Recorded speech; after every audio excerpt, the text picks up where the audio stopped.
ఈ చామాకులతో ఇలా చిన్న చిన్నగా బజ్జీలు వేసాను. దీన్ని ఇప్పుడు ఉల్లిపాయ టమాటా అన్నీ వేసి ఇలా కూర చేస్తాను. వేస్తున్నాయి.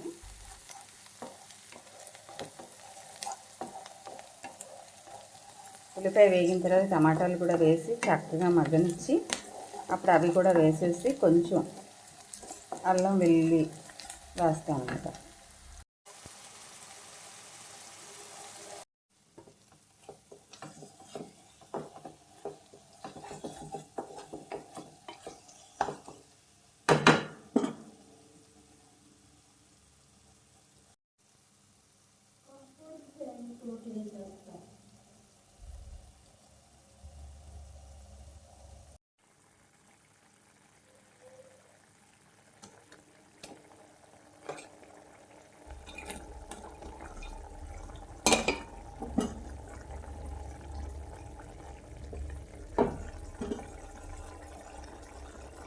ఇదిగోండి ఇలాగా దగ్గరగా ఉడికిపోతుంది చక్కగా, చాలా బాగుంటుంది టేస్ట్ కూడా.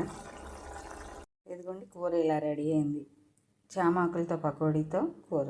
చామాకులు పకోడీ చేసేసి ఇలా కర్రీలాగా వండితే చాలా బాగుంటుందండి వేడి వేడి అన్నంలోకి.